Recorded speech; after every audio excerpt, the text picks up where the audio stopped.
validation, now I validate myself. Building inner strength, putting doubt up on the shelf. No more unnecessary drama, no more wasted time.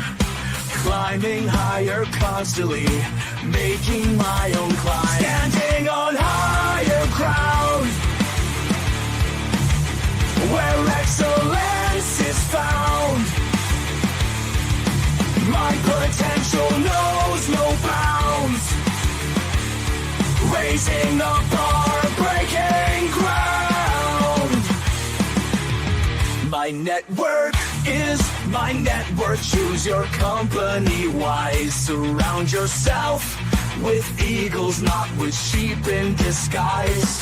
Every interaction is a reflection of my brand. Quality over quantity, that's my personal command. Standing on higher ground, where excellence is found. My potential knows no bounds. Raising the bar, breaking ground. Whoa. I'm not just living, I'm manifesting my vision. Cutting through limitations with surgical precision. My expectations are my compass, my respect is my shield. To mediocrity and chaos, I will never yield.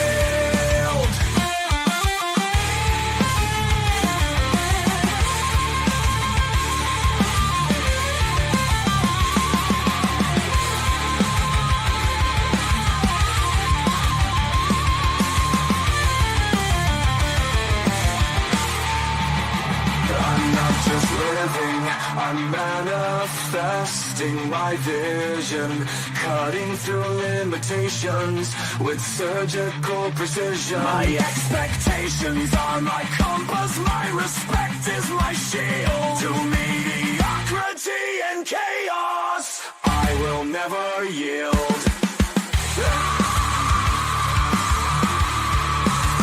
Standing on higher ground, where excellence is found. My potential knows no bounds. Raising the bar, breaking ground.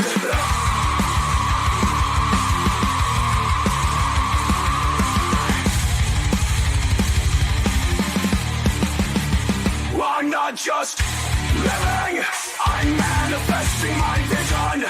Cutting through limitations with surgical precision. My expectations are my compass, my respect is my shield. To mediocrity and chaos, I will never yield. Gentlemen, welcome to This and That. I'm your host, Sander, where we're talking about this, that, and everything in between. We are tiptoeing through a little bit of glitchiness right now. Apparently, there's some weather going on, about to start pouring down rain around this week. Oh, let me change this up a bit. All right, now we're going to stress out full screen, y'all, full screen. Okay, so welcome to This and That. I'm your host, Xander, where we talk about this, that, and everything in between. Scratch Man says, huh? Huh, what? How do you say huh when a live podcast go live? You make it seem like, something didn't get answered. I don't get it. Either way, we go live 7 nights a week, and we do not always well, we never let the sun rise without going live, but we don't always start on time. We should have started about 11 minutes ago, but things happen. We were working through some glitches and stuff, and it looks like we're still working through some glitches right now with the fiber optics that we got going on with the bad weather outside. Either way, this is the reasons why we tell you guys to like and subscribe, match those reaction buttons while you're here, and then also hit the notification button so that you can be updated on the things that we've got going on the show throughout the week. Now being live 7 nights a week, we've got Sunday where questions and comments from the fans. Monday We have how politics negatively impacts your ability to make, save, and invest money. Tuesdays, different ways to make, save, and invest money. Wednesdays, today, we talk about different countries around the world that you can invest in and potentially live in. And today we're going to be talking about Honduras. Thursday, Friday, and Saturday is social improvement, personal development, relationship topics, socializations, negotiations, building your brand, raises, promotions, uh, severance packages, termination, forced termination, forced retirement, really. And then we look at how to build your 20 or 30-year plan. So we try to get you guys the music threw you off. How does the music throw you off? That's weird because it's a live podcast. There's an intro music, and then it goes to the show. I don't understand how that throws you off.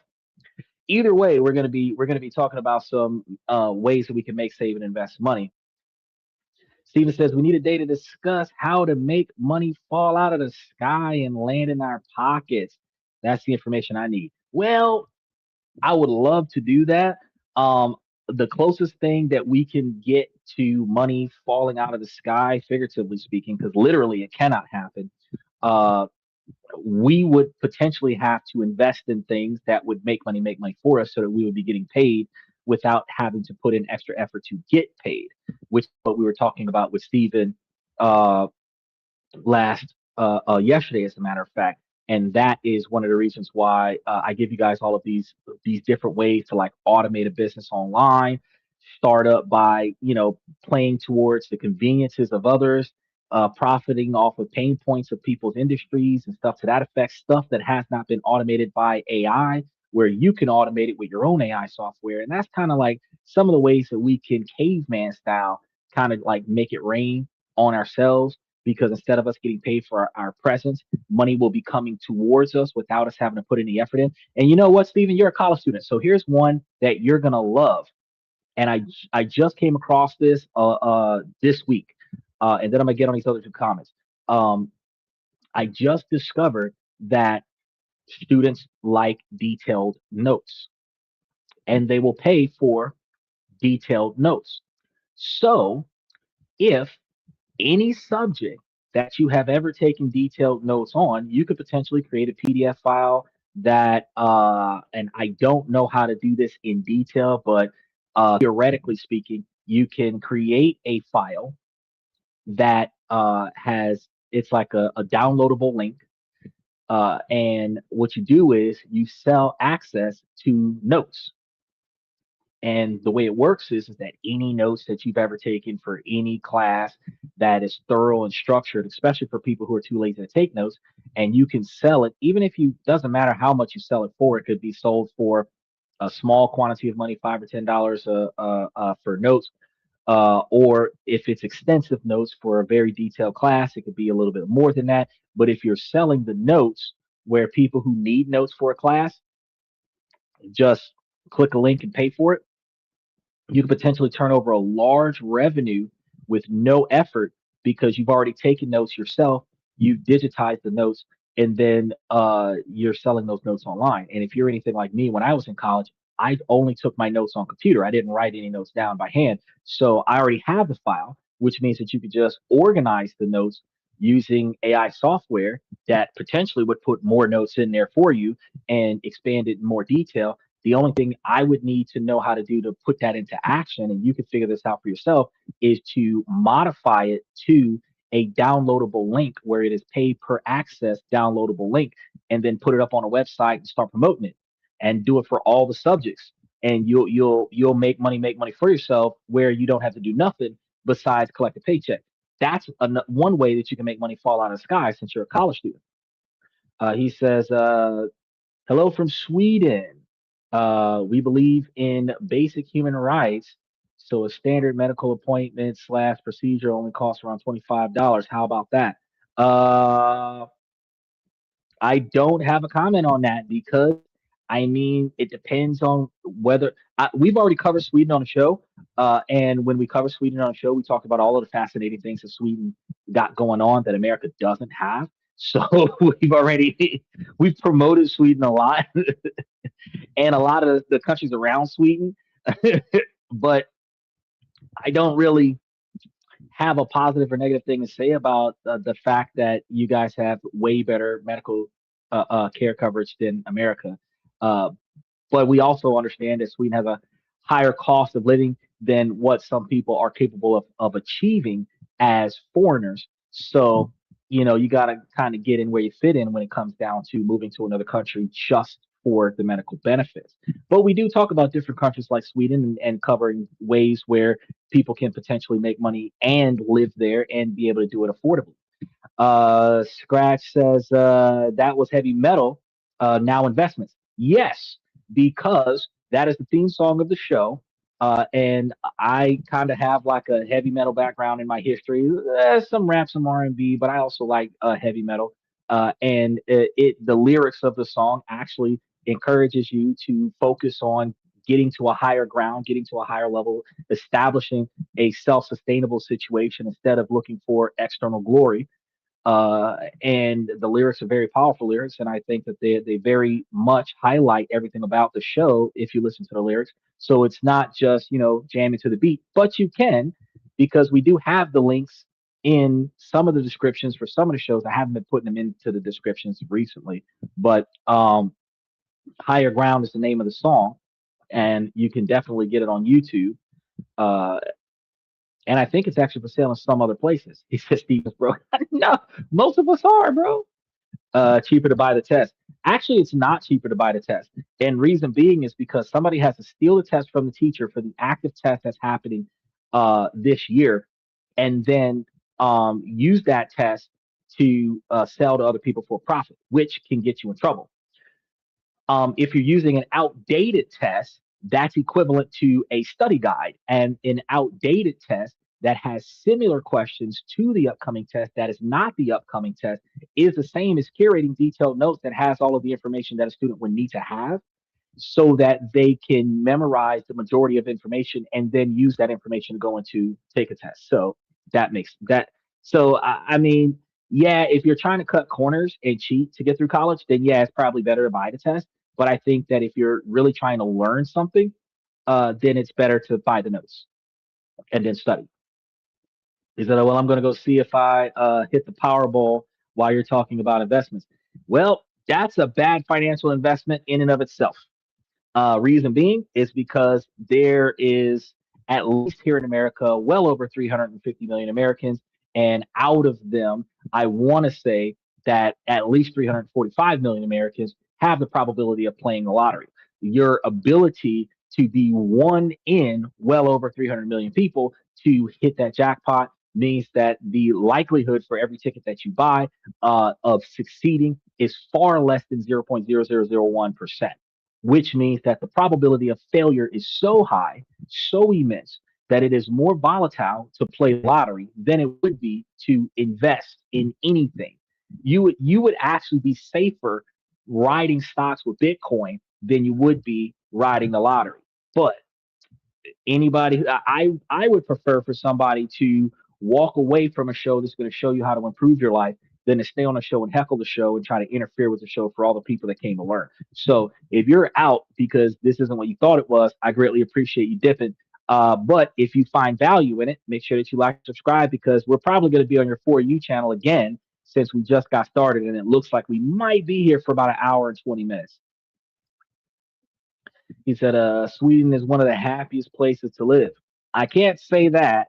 I can say that Sweden does have a policy that has a lot of government support for the middle and lower income families, uh, that is offset by the higher taxation rates. So while they're taxed way more than what we're taxed on a day-to-day basis, the fact is that there's a lot more government services that comes through and produces uh, a lot of the provisions that people need to sustain themselves.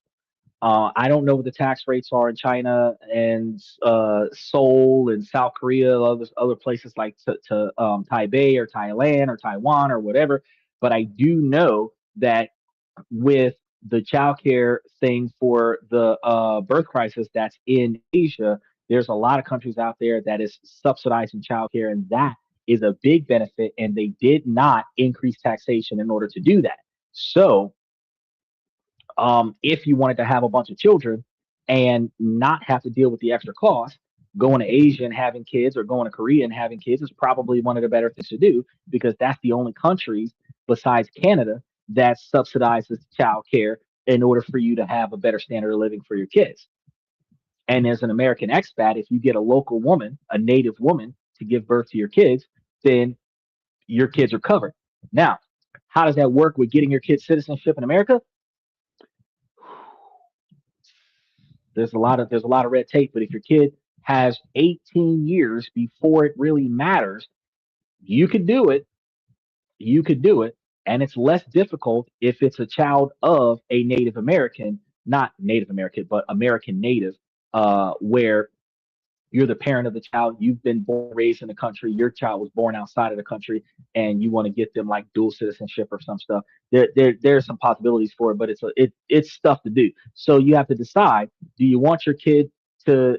Do you want free health care or free child care in another country and then get citizenship in America, or do you want to get that Trump account in America and not get the free health care? That's like the two choices that you decide as to which country do I give birth in, right? But as far as for the, Sweden's better, Sweden's the happiest place on America. Everyone wants to go to America. I don't know why, but everybody wants to go to America. America is 10 times more expensive than most places. Places we can find ultimately 30% cheaper. Well, not 30% cheaper, 30% of the cost of being in America. So while like $100,000 might get us so far in America, $30,000 will get us in a lot of other places, which is why I show you guys how $36,000 a year, which is $3,000 a month, can have you live a middle or upper middle class lifestyle in most countries around the world, where $55,000 a year in America, you are struggling financially. So everybody comes here. I don't know why, but I think that just like people used to say in the 80s and 90s that milk does a body good, and everybody drinks milk because they believe it's good for them when it's never been proven medically. America's the greatest place to be because people say it is, not because it is. Right? Michael says the odds of winning is 0.00000 if you don't play. Well, I mean, yeah, but I'm still not wasting my money on the probability of winning. Is that? But I agree, not a great investment. It is a terrible investment. It is a terrible investment. Um, there are real quick before we get started. There are some government coins that I'm going to be talking about coming soon, because the U.S. Mint has been doing some stuff to promote the 250th anniversary of the United States existence in establishment. So I'm going to be looking at what coins they got going on, because I've specifically seen Donald Trump talking about some of the coins in a press conference. So I want to see what those coins got going on. We've already covered how they don't necessarily help with the economy. They're more collectible items, but they are more to the magnitude of, oh, so we have a heckler here that says leave our country. Well, it's about my country as it is your country, sister. So I mean, no, let me put this up here on the screen so you guys can see what I got going on here. It says leave our country. I mean, my ancestors didn't volunteer to come here in the first place. So it's not like it hurts my feelings when you say that. But fiscally speaking, um, you and other people with your mentality probably belong in this country less than people like me, because me and other people that come to this channel actually spend more time saying, hey, the stuff that Donald Trump is doing, I can benefit from it. Let me change the way I operate so that I can take advantage of what he does, instead of saying that something's wrong with Donald Trump, or effectively doubling down and saying something's wrong with the Democratic Party.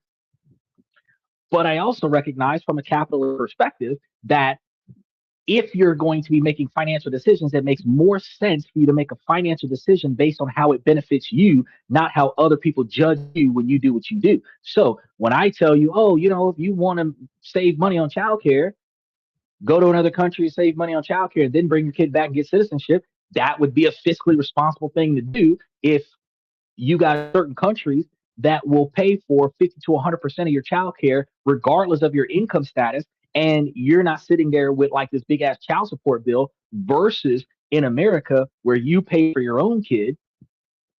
I mean, you can have 5 kids in most countries in Asia, and the cost of living would be the cost of the 2 adults.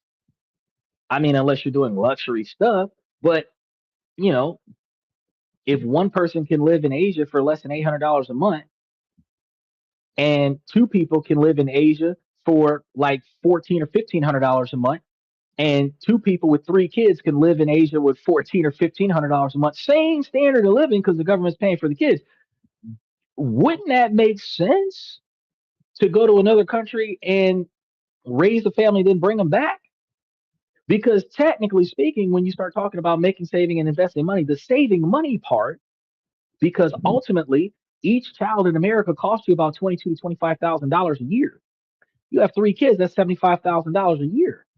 Then you and your wife is another $25,000 or $30,000 a year. That's $110,000 a year. But if you can survive in Asia in a middle class lifestyle off of $10,000 a year for a family of 5 and nobody's struggling, wait, that means the other $110,000 a year could be making money, make money for you. That's called geo arbitrage, meaning that you're going to be making that $120,000 a year US dollars from whatever it is that you're investing in, making money in off of your computer or whatever, and living in a country that allows for you to only spend $10,000 of that every year, where you're profiting $110,000 a year on the lack of requirement for your standard living. So you tell me, leave our country. But what logic do you have behind that? Because you don't like what I have to say? Because so far we've been on the show and all we said is um, Sweden has more government support with higher taxation. Asia has more child care, and it's not a good idea to invest in lottery. In the 22 minutes we've been here. So how did I hurt your feelings with the 3 topics? Because that's the only reason why I would be on your For You page for you to come and try to trigger. And I'm gonna leave it open for you. I'm not even gonna block you on that comment. I really want to know how do you justify telling me to leave the country? And while I wait for you to respond, we're going to go ahead and get started on some of the other stuff because, like I was, Trump was talking about some coins that were being released for the 250th anniversary of our country's thing. It's not going to improve our economy. It's not going to contribute towards inflation. It's specifically going to tiptoe around commemorative coins. I'm not sure if they're going to effectively be sold somewhere or if they're just going to be distributed by the local bank. But if they are going to be distributed by the local banks, it's going to be on demand. So you'll have to go to the banks with currency and request these coins from the banks if you don't have to buy them from a specific mint that's producing them so that you can have these commemorative coins. Um, if the government's selling the coins, then that's another way for the government to turn profits off of the money. But if they're trading it to you, you are just taking your capital gains and switching it out for a non-profitable item. Well, non-profitable this year because anything that happens now while the guy is still alive becomes highly valuable after he's dead. And that's something that happens to everybody.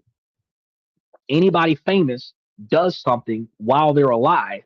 When they die, the physical assets become expensive. So $250 bills that has Donald Trump's face on it, if that were to occur, any type of memorabilia from Donald Trump's presidency, if that memorabilia was in your possession after he died, and he's old right now. He's like late 80s, early 90s kind of thing. He's old, so he ain't got more than a decade left. So if you held on to it until he passed away, any Trump supporters that are still around after he passed is going to be willing to buy it off of you, just like they were willing to buy those $400 Confederate flag shoes for $9,000. So it would be a massive investment if you're doing it as a collector to say that you're going to buy something, hold it till after the guy dies, put it up on eBay, sell it to the highest bidder. That would work. Now, just to get it for the sake of having it, just to get it for the sake of, water cooler, just for the sake of being able to flash these bills at certain cash registers and certain restaurants and certain political groups, it's a waste of money. That's what I'm saying. I tell you guys about everything, not just the Trump stuff, everything, cars, clothes, anything that you get for the sake of impressing somebody else, that's a waste of money. Because once the novelty of that item wears off, it no longer serves a purpose and the money is spent and it is no longer generating revenue for you. So it's a waste of money. He said Trump could live to 122. He's in really good health, but I can't say that he would live to be 122. He's a billionaire, so he could have the kind of medical treatment that could potentially make that happen. I'm not saying that it's impossible. I'm just saying that it's highly unlikely. But Joe Biden is still alive and he's in his 90s. So I believe wholeheartedly that Donald Trump would live to be older than Joe Biden. Whenever Joe Biden dies, I believe that Donald Trump is capable, outside of assassination, to live beyond Joe Biden's age by 2 to 5 years. So Biden's in his early 90s. I believe that it is possible for Trump to survive until his mid to late 90s. I still, not seeing an average age of 100 years old and fully functional, I still, not seeing that, believe that the president would naturally live to be over 100 years old. I don't think it's possible right now, but I'm not saying it's completely impossible. The oldest living human on Earth. No, the oldest living human on Earth in history. Now, he might be the oldest living human on Earth today if he managed to do that and still be alive. But the oldest living human on Earth in history that I remember, because there might be one that's older than that, was 130 years old.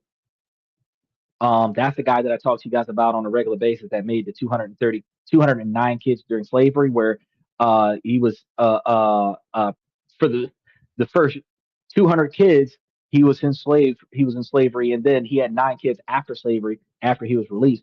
I don't know what age he was released at, but 130 years old is how old he was able to live during some of the toughest times in our economy. So in modern times, would it be possible for somebody to make it to 140 or 150 years old? Yes, if they have a very good standard of living that is providing them with a lot of the comforts that the average person doesn't have when they're struggling from paycheck to paycheck with the idle stress that lingers over them and prevents them from being successful. So a billionaire has the full capabilities to be one of the oldest living modern day elders of our time. And Trump is still, like I said, he's still in good health with good mental capacity. So I believe that he would be able to outdo Joe Biden. I just don't believe that, right now with the way things look, I don't have the foreshadowing capabilities to see 122 years old. 97 maybe, 104. I don't know. I don't really see 100, but 97 maybe, because he is still in a very stressful job being a president of the United States. He just doesn't have as much daily stress in his personal life that we do. I don't know what his personal life is like, but because billionaires have different kind of stress as broke folks, but he has enough stress um, in his position as president that I believe that, especially if he does a third term, that he won't finish that 4 years. It'll be natural causes. In my personal opinion, the stress will take him out. In my personal opinion, but I don't have any facts to support that though. Now, today we're supposed to be talking about Honduras. So, for $100 a day, you can live in a life that is. Oh, there goes the FX trader.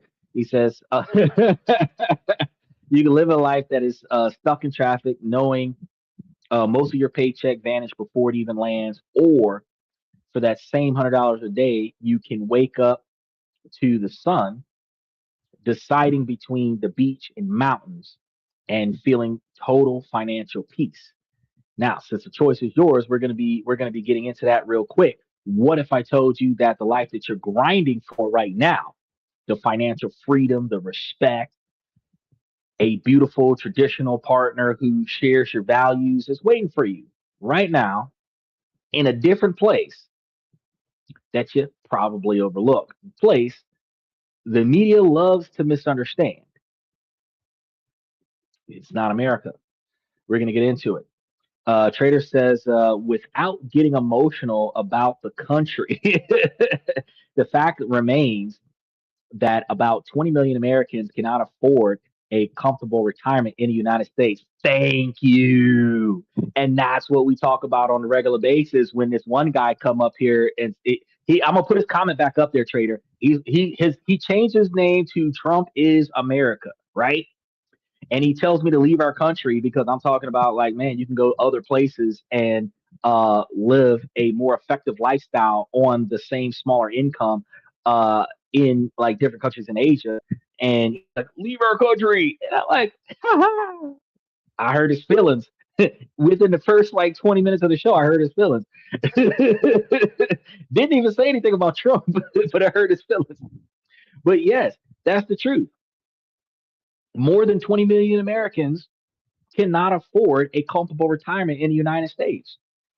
And it's crazy that with that many people not being able to retire, it is a capitalist country. It is not the government's fault. It's not Donald Trump's fault. It's not Elon Musk's fault. It's not Walmart's fault. Special shout out to Sterling. It's not, it's the fault of generational lack of financial knowledge, the lack of financial literacy. And we go to work, we work paycheck to paycheck, we spend money paycheck to paycheck. We need or want so many different things in a short period of time that we spend all of the money coming in before we have more money coming in. We're banking on what if this one big payday comes in soon, hoping that that big payday can cover the spread. We're hoping for some kind of settlement or closure or hitting a lottery or something to that effect that'll change our financial situation so that we don't have to put in the effort to change our financial situation while we recognize that a change in our financial situation is necessary for us to improve our standard of living. But with lifestyle creep, if we spend more money on more commodities that makes us feel more important, it increases our base standard of living. And the problem with that is going to be is that we're still going to be living paycheck to paycheck. So you could win the lottery, you could be a millionaire and now have $1 million a year budget, but you're spending the principal of that $1 million, you'd be broke inside of 2 years. However, you could get that $1 million. You could make $200,000 a year off of that $1 million just by investing in REITs at 20% return on investment, or making close to $100,000 a year, getting 10% on average across your portfolio, where you're living a $55,000 or $60,000 a year lifestyle with $40,000 a year to reinvest to offset inflation, where you will never have to work again. The difference is the mentality and the mindset. One mentality is a type of person that is willing to spend the money that it takes to impress society so that he or she can get praise as they travel from place to place for looking rich based on how much money they spend, while the other person has the financial freedom, the freedom from stress. They have the confidence of knowing that the things that they want, as well as the things that they need within reason, are covered by the standard of living that they are providing for themselves, where they no longer have to beg, borrow, or steal, and they can live a comfortable life. The latter person is the person that can get $1 million and never have to work again, and potentially $1 million into multiple millions of dollars. The former person is the kind of person that'll get $1 million and within a year to 2 years will not only be broke, but be borrowing money from other people and going bankrupt and everything to that effect and starting over. I would prefer to be the person that never needs to work again. Okay. He says, 8 billion people on earth and you can't find love. That's actually not true, because desire, the the emotional attachment. So first and foremost, we've already discussed this on the show a couple of different times, is that a lot of people misread the anxiety they have when they bond with another person because it's fear of being judged by somebody else, a fear of rejection, as the butterflies in your stomach that is identified as loving someone else.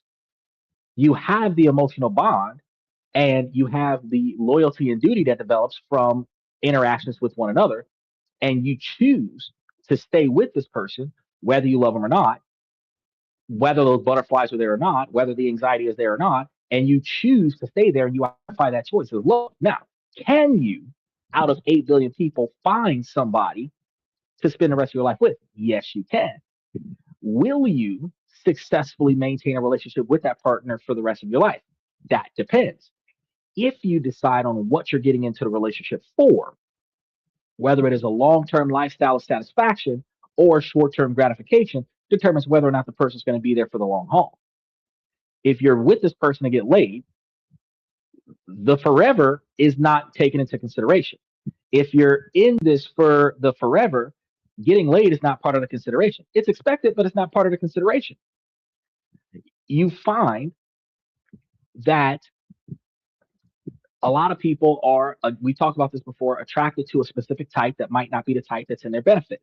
So, under that dynamic, you would more to the magnitude have to find yourself dating somebody that is not your type, someone that you are not used to, someone that you may not be attracted to, because the people that you are attracted to are toxic. So you need to go and date someone that is not toxic, which means you need to date someone that you are not attracted to, and then learn to love them, right? Now, when we start talking about learning to love someone, not just automatically, instinctively loving somebody, now you're looking at the fact that out of 8 billion people, you choose to not be willing to learn to love the right person that will aid you in your ability to reach the goals of success in your life that you have destined yourself for, which is a self fulfilling prophecy.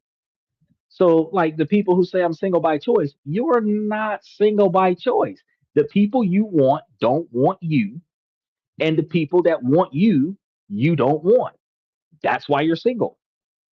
That's not single by choice.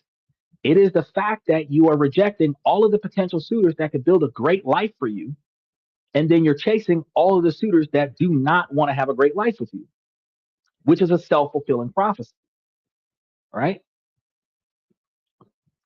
And out of 8 billion people on the planet, you can fall in love over 150 times naturally in your life, which is, depending on your lifespan, like 3 times a year.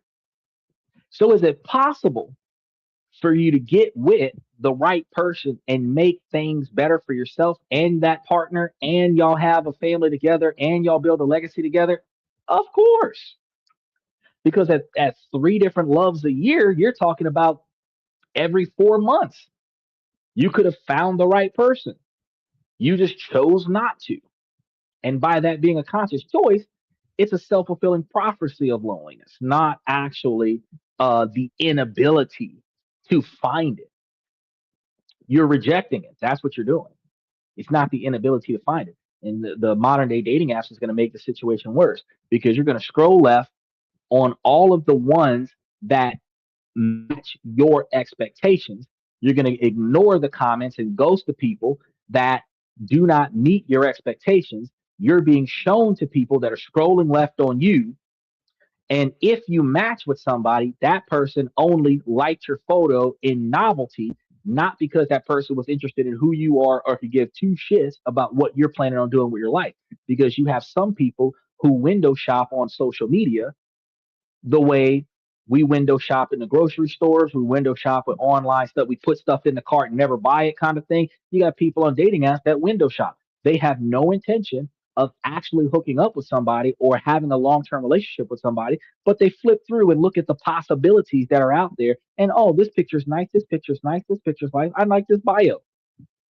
And then they get off of the server and go on about their day because their dopamine hit was acknowledging that they have options, not actually pursuing those options.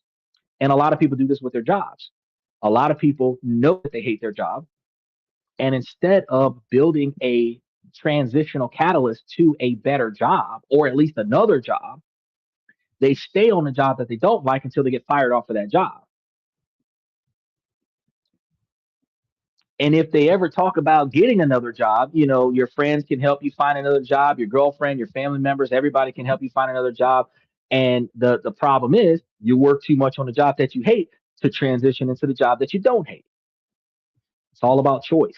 So, with that being said, in tonight's show, I'm going to be showing you guys with real numbers and facts how $3,000 a month can uh, uh, help you guys explode, because it's just scraps in places like the United States and Europe and Switzerland, but it can transform your life in Honduras. Now, we're going to pull back yet another curtain and find out, is this one of the last places in the Americas to find a truly traditional family oriented partner? Because, I mean, we can find them in Southeast Asia, South Korea, but can we find them in some of the Americas? So if you're tired of the endless grind and the dating scenes that feel broken, I want you guys to stick with me. Make sure that you mash those reaction buttons while you're here, because what I'm about to share might just change your future. Now, before we get to the paradise part, let's get real about the situation that so many of you are in. That number is a $3,000 a month income. For some of y'all, it's a lot less, and for some of y'all, it's a little bit more. After tax, it's a respectable figure. But what does it actually get you in a city like Denver, Colorado, or Toronto, or Manchester, right? Your $3,000 comes in. First thing you're going to have is rent. You're easily, in most places in America, $1,800 to $2,000 a month for a tiny one-bedroom apartment. Somewhere in middle America, you might be able to find for $950 to $1,500 a month a two-bedroom apartment for like 700 square feet. The smaller the apartment, the cheaper it might be, because typically it's like $1 to $1.50 per square foot is what you'll usually see. But in some places, it might be closer to $1.75 per square foot. So you might see 1,000 square foot apartment for $1,750. And then you might see a 700 square foot or 800 square foot apartment, 650 square foot apartment closer to $900. That's why, because real estate is going to be doing a dollar per dollar average per square foot, not just all of the amenities in the complex. And all of the amenities in the complex does contribute to the price of the unit. But for the most part, it's a per square foot scenario. So you can actually compare what the average cost of living is in one city versus what it would be in another city based on the national average per square foot. And then look at the square footage of the available units in those areas and be like, sheesh, most of these places, $1,800 to $2,000 for a very small place. And that's a 45-minute commute away from anything interesting. It's going to be a skybox that, just like anything else, 2/3 of your income is going to be gone. But the bills don't stop there, because you still got your utilities. We understand that it's far higher than this, but what if it was a conservative $200 a month with another $80 for internet, and the phone bill's like $70, car insurance and gas, soul crushing $500 a month. Before you bought a single carton of eggs, you're down to maybe about $350 for the entire month. No entertainment. You haven't covered the food. You haven't covered your health. You haven't covered anything. No social life or nothing. And God forbid, call yourself trying to save. So if you go to the grocery store, a single bag of healthy foods might cost $100, and it's gone in 3 days. You see the price of steak and you just laugh. Chicken breast is the new luxury these days. Steven's on chicken wings right now. You're going to find yourself living on rice and pasta, black beans, pinto beans, lentil beans, any kind of bean. Right? Maybe you might treat yourself to one night out a month if you're lucky, couple drinks, a mediocre burger, and a $70 bill that feels like a punch in the gut. Check your banking app on the way home and feel that familiar anxiety creep. I got to tell y'all, this isn't living. This is the American dream, but this isn't living. It is surviving. And I tell you guys on a regular basis that this is that type of hamster wheel that keeps speeding up without ever getting you anywhere new. You're doing everything that you're supposed to do. You work hard, you're responsible, but for what? A life of quiet desperation where your biggest thrill is seeing if you have enough left over for another streaming service. It's a system designed to keep you stressed and distracted. It's a life where you are a cog in the wheel, not the king of your own castle. And that constant financial pressure bleeds into everything else that you do, especially your relationships. Now let's talk about dating. Let's talk about that because I know we touched on it a little bit earlier. Let's talk about it. How can you even think about building a real relationship with someone when you're constantly worried about money? One of the reasons why men have backed out of the dating game is a two-part process. One, the women are greedy with unrealistic expectations. And two, instinctively, some men recognize that if they barely can take care of themselves, they definitely cannot unilaterally take care of someone else. And God forbid, add children to the fold. So they choose not to enter the dating field because they know that they do not have the capabilities of sustaining that type of lifestyle or satisfying the expectations of the female. We also, back to the first half, recognize that there are a lot of especially the broke women that are more fixated on a man making 75% more money than she does. So if she's 60,000 a year, she's expecting him to be upward of a 100,000 or $120,000 a year. She's less willing to accept a 50 or $40,000 a year man because he has to make at least as much money as her, if not more money than her. And the expectation that a lot of women will say, while they are willing to accept less, they say that they want $100,000 a year man, but none of them are willing to build that $100,000 a year man. And there's more than 76% of Americans that are not $100,000 a year individuals, men and women alike. So that puts us in a compromising situation where a lot of men back away from the dating field because outside of wasting a little extra money for a one night stand, a jump off, a hit it and quit it kind of situation, getting yourself into a serious long term relationship is financially impossible under the current economics. And it is socially impossible under the unrealistic high expectations from the modern everyday woman that is unwilling to contribute the other half. Yes, ladies, I took shots. Feel free to comment. He said, if all I have to do is make $100,000 to raise kids that are not mine and get cheated on by a woman with no ambition, sign me up. but that's the thing. That's the thing. So they were willing to have children for a guy that doesn't make $100,000 a year. They were willing to do it for free before. Now they got two, three kids, and now you, the good guy, now has to meet this unrealistic hurdle of being $100,000 a year man so that you can support children that aren't yours with a woman that's willing to leave you for a man that's making 105,000. It makes no sense.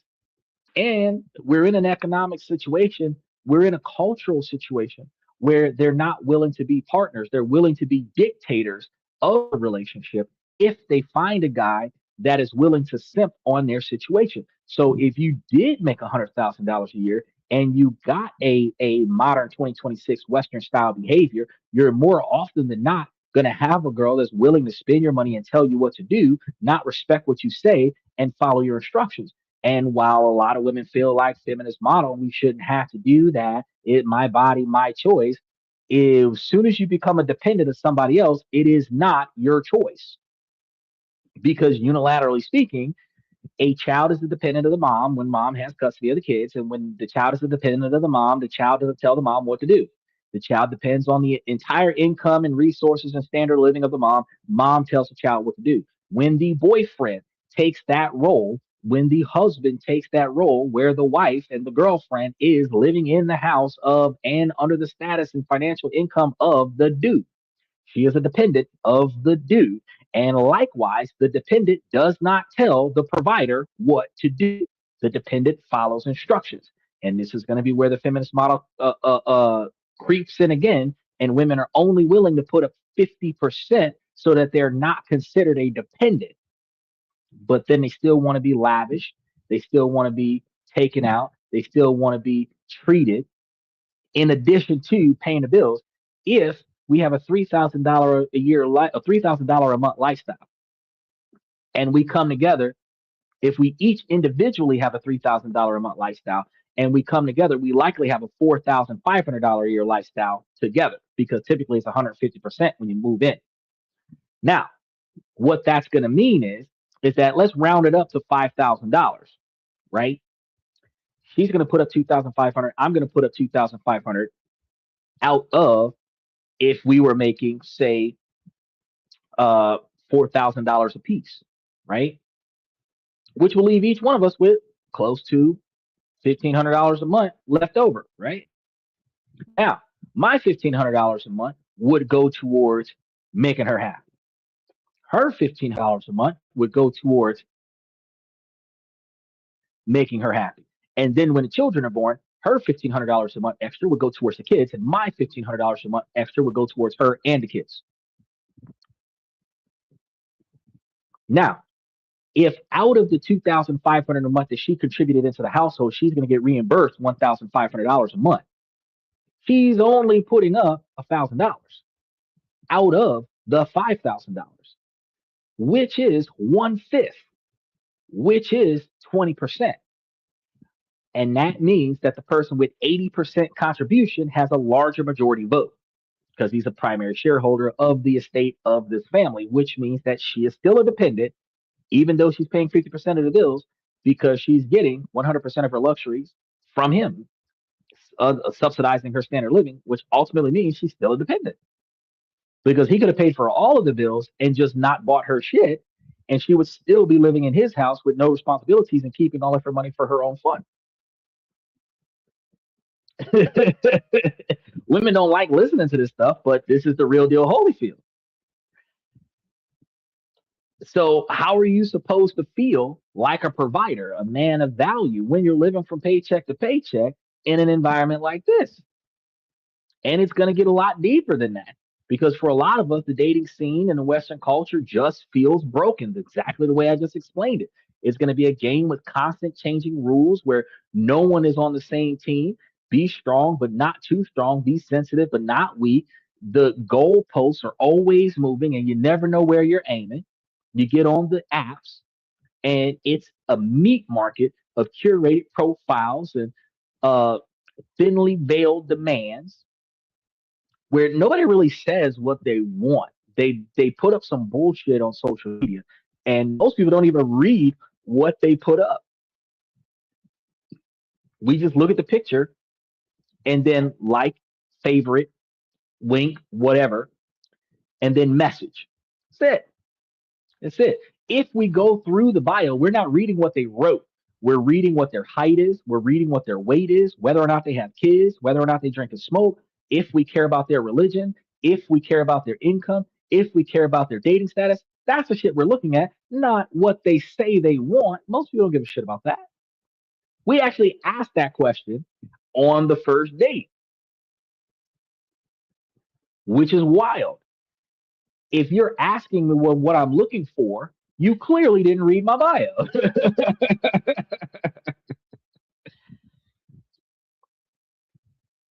The culture of endless options creates a culture of zero commitment. Why invest in one person when 1,000 more are just a swipe away? Dates feel like a job interview where you're just checking boxes instead of actual connections. And if you're a man who holds traditional values, if you believe in commitment, family, and a partnership where a man provides and a woman nurtures, where the man leads and a woman follows, you're often made to feel like a dinosaur because you're told that those values are outdated or even toxic in a lot of situations, and it can make you feel incredibly lonely. Like the partnership you want, built on loyalty and shared family goals, is just a fantasy. Now you start to wonder, is it me? Am I crazy? You know, should I not be wanting a partner who sees family as a foundation of life, not just as an accessory? You look around, you see relationships based on convenience and temporary interest. And I tell y'all this on a regular basis. This is why they last for less than a year and a half. It feels hollow. You crave something real and long lasting, but it's relationships that are seasonal, right? So you got this perfect storm of financial systems that drains your spirits and a dating culture that feels emotionally empty. It's no wonder that so many guys are checking out. Special shout out to the passport bros because you're looking for another way, right? So if the cost of living is crushing you and the dating pool feels toxic, what's going to be the alternative? What if the solution isn't a new app or a new city, but a new country? Just like your boy came up out of nowhere and was like, get out of my country. All right. A country where the economic equation is going to be flipped in your favor and a culture that is aligned with the values that you're looking for. What if the situation would be a place like Honduras?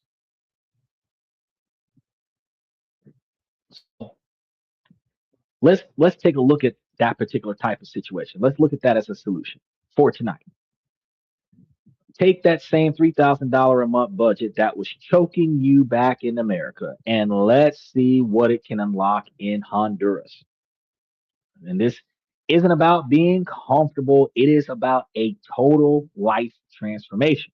So let's anchor this with the facts because while you can find budget estimates for a single person as low as $700 a month to $1,300 a month for the whole standard living, a more realistic budget for a comfortable lifestyle in a desirable area is going to be closer to $1,500 to $2,500. And reason being is because when you start looking at the cheapest ways to go, you are thinking about living like a native. All right. And that's going to be way different. That's going to be a huge cultural shock.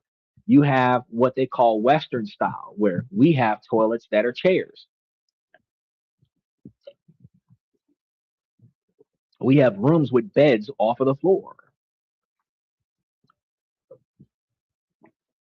We have central air and heat, Western style living. Other countries, they got box fans, window units, pooping through a hole in the floor, outhouses, showering in public.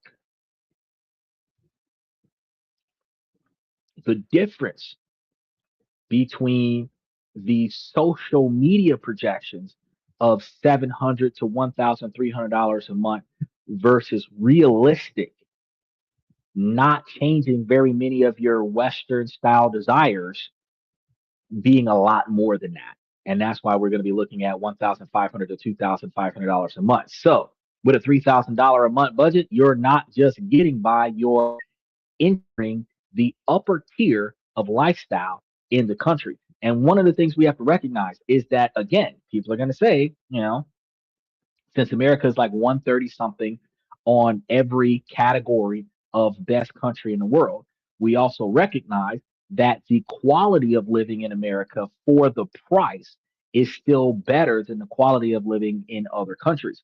So we will with I know that China and Hong Kong are like really techy and they're very efficient uh for a lot of reasons because there's a larger quantity of people in a small place. But we have to recognize that the standard of living that we consider poor in America, $30,000 a year to $50,000 a year, is considered the upper middle class or lower upper class in most countries around the world. So we're rich ish. It's just that we're so rich that we live from paycheck to paycheck because our lifestyle creep allows us to spend more money than we make. Not that we don't make enough, it's just that we spend too much of it. So let's break down this budget. We'll go back to that housing. Remember, I told you about housing in America being anywhere between 1,800 and 2,500 a month just for the housing. Well, forget the tiny apartment because in a city like Tegucigalpa or San Pedro Sula, you'll be looking at a secure, gated community. Now, this would have been like HOA style in America, right? Suburbs, right? The same place where expats and diplomats are going to live, and the local upper class are going to be living here. Places like Lomas del Guijaro or Colonia Trejo, places like that. We're going to find a 3-bedroom house for $800. This can happen. We're not finding a 3-bedroom house in America.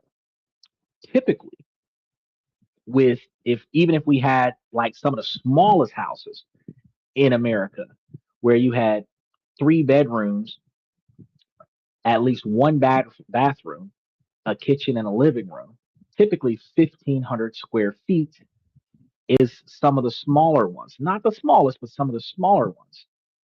And a 1,500 square foot apartment, like we said, probably closer to 100 to $1.50 to $1.75 per square foot. Well, you know there's going to be more than 1,750 because it's well over 1,000 square feet. And that's why we're looking at closer to $2,000 for a 3-bedroom house. Now, houses usually cost less than apartments for renting, depending on where you go, because they're further away from all the best stuff in society. But again, for 30% of what you would have paid in America for the same space, you will find in Honduras a place to stay for $800. It's more realistic to expect rent for higher quality houses or apartments in these top tier zones to sometimes start around $900 and go up to $1,500 or more when you're trying to get American style, Western style housing. Because think about this. Think about this. You can get a free house in Japan. You could get the kind of house in Japan that's got self-heating floors, and you can find you pretty decent size, 2,000 square foot, fully renovated place for sometimes $0 down and up to 250,000 US dollars. It just depends on how close to westernized is it. If it's not westernized, if it's a traditional Japanese house, it's probably going to be like 50 to $100,000 US. But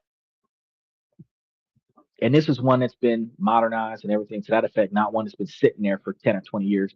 But you think, oh, well, I can get a fully restored, fully renovated $250,000, $500,000, $750,000 house from America in another country. And no, it's going to be the same price. It's just going to have a different monetary transition to it. Like, what do they call that? Um, um, exchange rate, right? Just a different exchange rate. But you'll find that the closer you get to higher quality luxury style, the closer you get to Western prices. But even at the high ends, you're likely still going to be paying less than you were for a tiny apartment in America. But now you have a real home instead of apartment. You have a house with a yard, right? Maybe with a guest room, an office, and a 24/7 security guard, right? Now, next let's talk about this food situation because what's left set aside, it's like $500 for your monthly budget for food. And this isn't for a life of ramen. This is a budget of abundance. You'll shop at local markets with fresh, cheap produce and buy quality meats from the local butcher.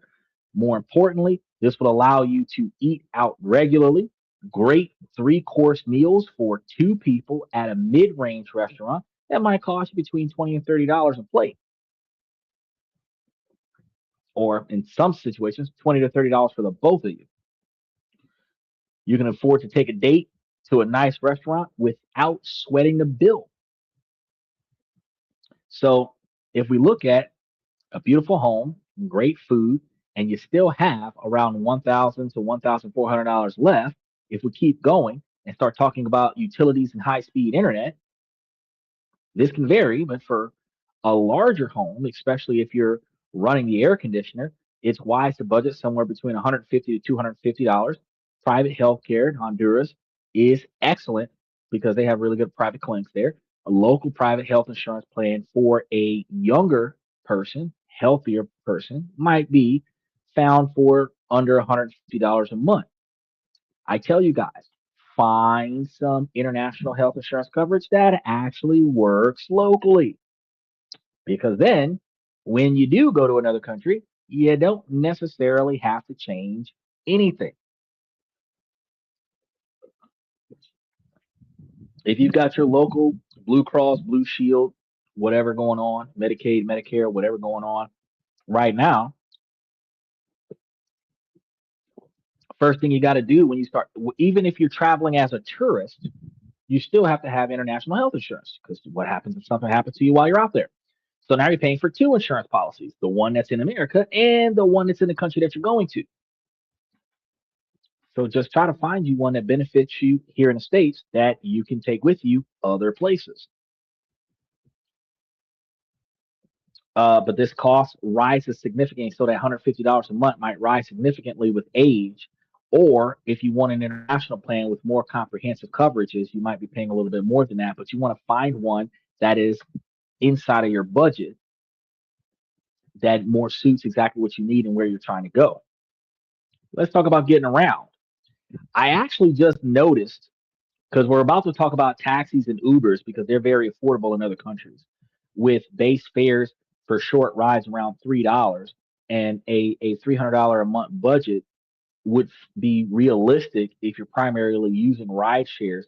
But if you decide to own a car, the amount will likely cover fuel and basic maintenance for a lightly used but not heavy driving vehicle. So I found recently that there are some cities and states where the airports are taxing Uber drivers to pick people up from the airport.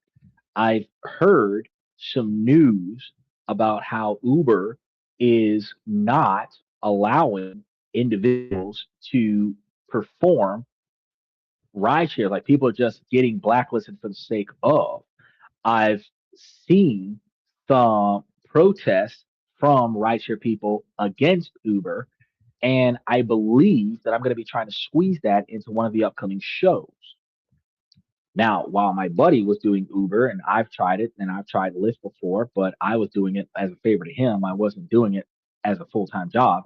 Uh, Now that he's not doing Uber, and Uber's got all this stuff going on, it's almost like, you getting fired, probably the best thing that happened to you on that front because you got people right now that are not getting paid anymore by Uber. The things that used to be fucking fantastic 5 years ago are things that are harder to do today. You cannot put 20 years worth of expectations on today's performance. You have to use today's performance to set up the catalyst for tomorrow's expectation.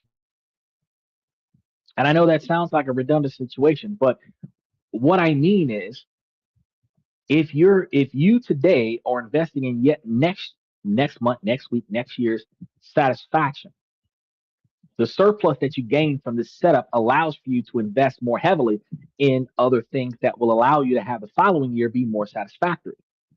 You keep doing that until you reach a point in life where you have no longer any stress to worry about. If you're planning for 20 years down the line, thinking that all I have to do is this, fix it and forget it, and 20 years later, I'll be the next Warren Buffett. No, what Warren Buffett did 40 years ago is not something that can be easily replicated while living paycheck to paycheck in 2026. You still have to put your money in places where money makes money for you, right? Now, after all of that, if you've secured your home, your food, utilities, healthcare, transportation, you can still have $500 or more left over in Honduras. And this is going to be where your life really changes because you can afford things that were luxuries back in the States. For around $200 to $300 a month, you can hire a domestic helper to come a few times a week to clean and do laundry and even help with meal prep, freeing up hours of your time. And this is also something that you can do in the Philippines because if you went to the Philippines, it'd be a little bit more because $200 to $300 a week for help in Honduras, but like $700 a month for. So technically, when I think about it, it is actually cheaper to do it in. No, it's $200 to $300 a month. That's what I said. $200 to $300 a month for them to come a few times a week, every week and clean up. But in the Philippines, it's like $700 a month, $750 a month, and you got them 30 days a month. They taking care of everything that you need, right? Then America, you can't find that. You can't find that because what you have in America, the prices in America, and this is like legitimate like housekeeping and like home service individuals are between $20 and $35 an hour. So if you're looking at roughly $30 an hour, $300 a month would get you about 10 hours a month worth of housekeeping in the United States. In other countries, you can get you somebody that's knocking out the majority of your responsibilities every day of the week for that same $300. All right. That's a whole lot better for you. The rest of the money that you would have, that would likely be fun money, your travel fund. On the weekends, you can fly to Bay Islands of what is it? Roten? Yeah, Roten. Roatan, Rotan, for world class driving or world class diving. I'm sorry, tired diving. So you can take diving lessons off the island of Rotan, explore the Mayan ruins of Copan, or visit coffee plantations in the mountains. And you're not just living in Honduras, you're experiencing Honduras. And I'm going to be honest with you. When I was traveling across country, I pulled over in Alabama just to stop at a cotton field. It's amazing the whip cracking experience that you have when you stop in a southern state that still has plantations of cotton fields. Ah, math ain't seen me since. Steven says, I'd learn it. I would never let a maid into my living space, no matter how much I made. That is intrusive and I wouldn't like it. Okay, so Steven, if you've ever gone to a hotel and stayed there multiple days in a row and they clean the room while you're not there, then you could have a housekeeper come to your house and clean the house while you're at school, clean the house while you're at work. You personally may not feel comfortable with having, especially with the way that Western women accuse men of all kinds of stuff and demonize the existence of men before a man even says anything. You may not be comfortable with having a woman in your house while you're in your house because you might have a lot of stigma behind, social pressures. But reasonably wealthy individuals buy their time. I do the same thing, but reasonably wealthy individuals buy their time back. For example, I don't deal with the stress of driving. Not me, but wealthy individuals. I don't deal with the stress of driving because I pay a chauffeur, right? I don't deal with the stress of organizing my itinerary because I have a personal assistant. I don't deal with the stress of cooking because I have a chef. I don't deal with the stress of cleaning the house because I have a maid or a housekeeper. I don't deal with the stress of taking care of the yard. I have a landscaper. Notice that's a 5 or 7 or 10 person team that is dealing with your personal life when you can afford to do that so that you don't have to think about those things. Now, since all you got to do is get out of bed, not naked, get dressed. Sometimes you got somebody to help you get dressed. You might even have your private, if you got enough money, you might even have your own private tailor at your house helping you get dressed after you've taken a shower. And then you go sit down and somebody brought you food. You didn't have to think about none of that stuff. All you had to do was get up and go to the kitchen, right? That frees up your mental capacity for decision making so that you can now think about more important things like how to make more money for yourself so that you can have more money to pay these people to do this stuff. So you may not right now because you're still in the mentality of I do it for myself. You are not used to the capabilities of having someone do it for you.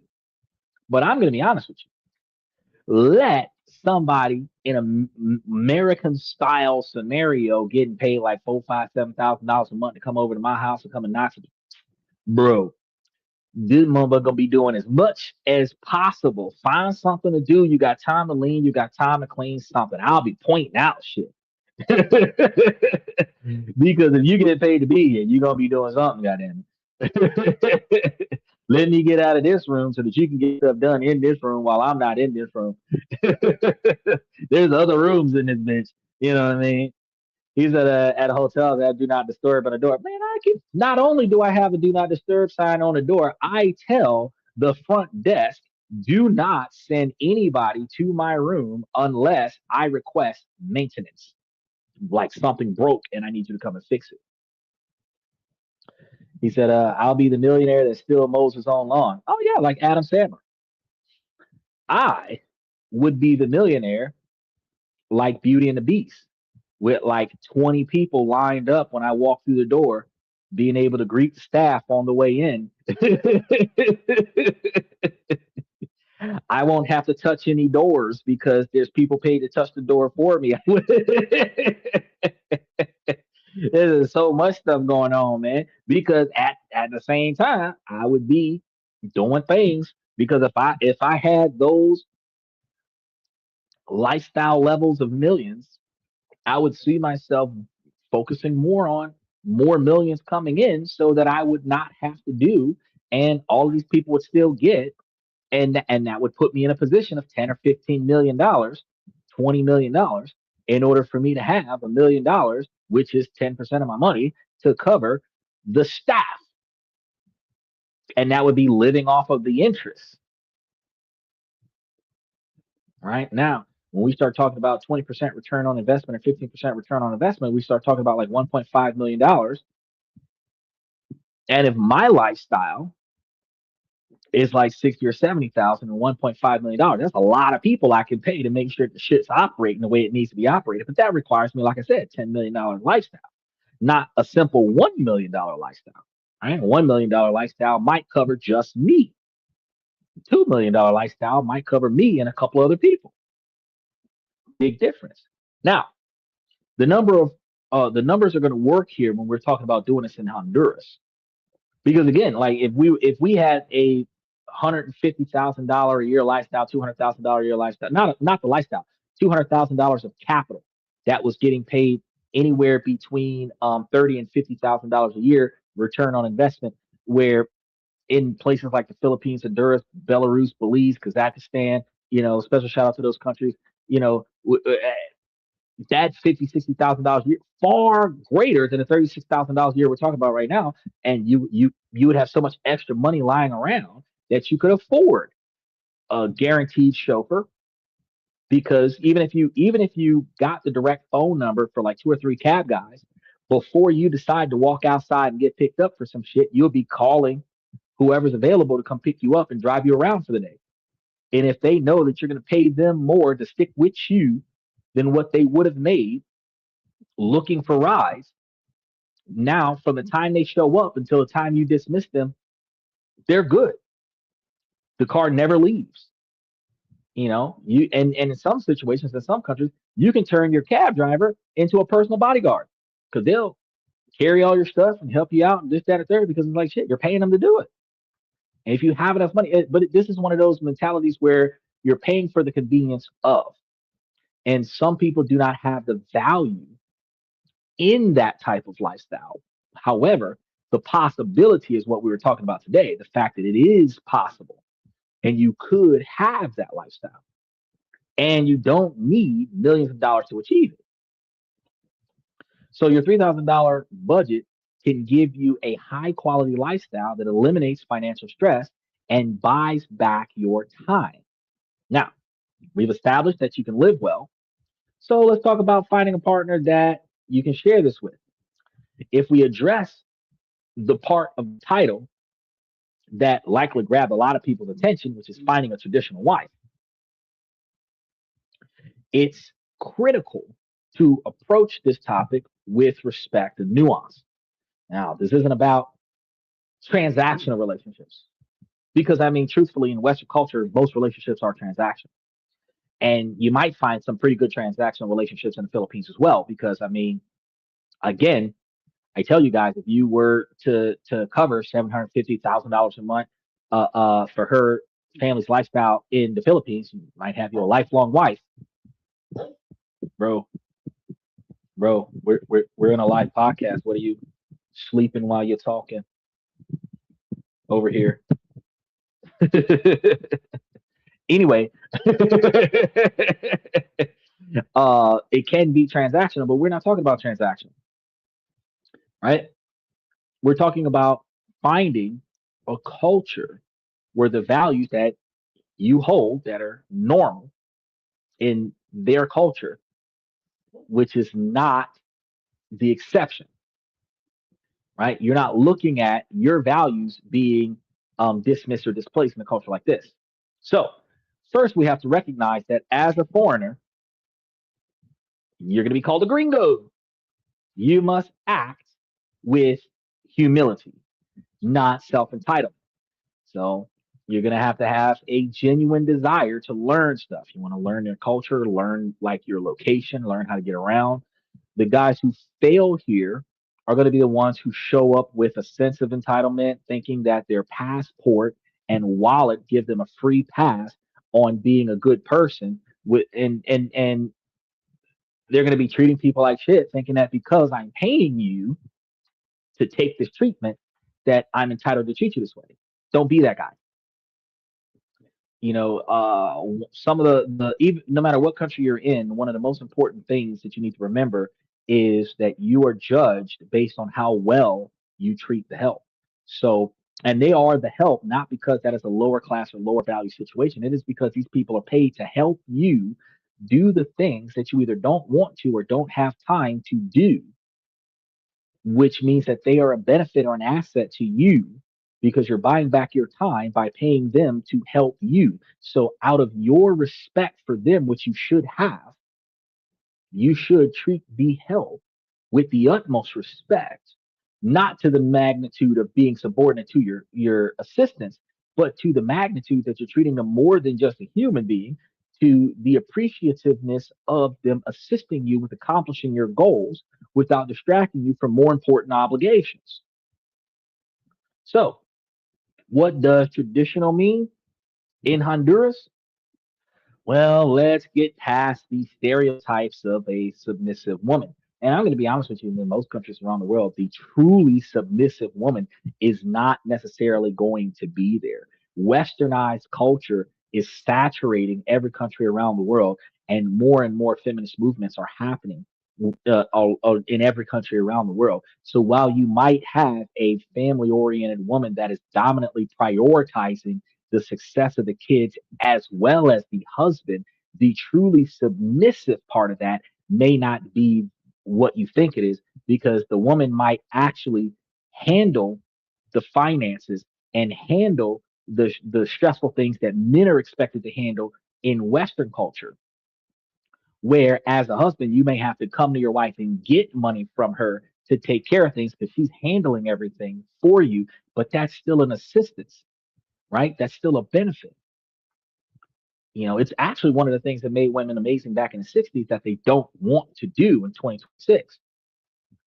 But you got to recognize that we're not just looking for like a stereotypical submissive woman. It's going to be about a deeply ingrained cultural focus on the family as a center of life, not prioritizing career over family or anything like that.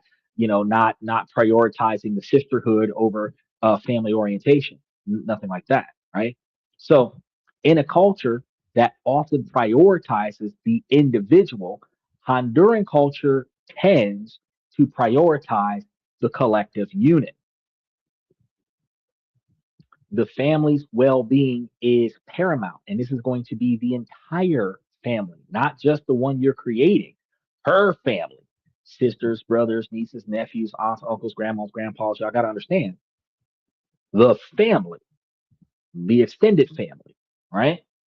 So, this is going to shape the dating world profoundly because relationships are often viewed as a step towards marriage and are taken very seriously instead of what we have going on in the Western culture. So while dating and hookup culture does exist there, especially in little expat bubbles, especially in cities uh, and among younger crowds, it's not the dominant paradigm that you're going to see the way you see it in the West. So in some of the major cities, there is a lot of hookup culture that does exist in most countries around the world. And, being a foreigner is a novelty in a lot of those countries. And you do have the curiosity of women that's willing to interact and potentially hook up with you for the sake of being able to say they did that. And if you were traveling temporarily from place to place, passport bros, you might be able to find yourself hooking up with and having short term interactions with a large quantity of women that have that novelty for foreigners. But if you're looking for a long term partner, you're going to be going to places where dating to marry is the primary goal. So many women are going to be looking for stable men who are serious about his intentions, which means you got to know what the fuck you want, right? A life partner, not a temporary playmate. This often is going to be reinforced by strong religious beliefs. As a large portion of the population is supposed to be Catholic and Protestant, which emphasizes traditional values of commitment and loyalty in marriage. So, how do you meet the women in a place like Honduras? It's not going to happen the way it does back home because while dating apps exist, the most respected way to meet a partner is going to be through social connections, which means that you have to leave your hotel and exist in public until somebody's willing to talk to you, get to know that person, which leads to an invite to meeting more people and behave positively around those people so that you are now invited to even more locations until you stumble across a person either by recommendation or reference or in passing, where now society positively promotes you to that person. An introduction from a mutual friend is an instant character reference. And this is going to be why building a genuine social life is going to be key.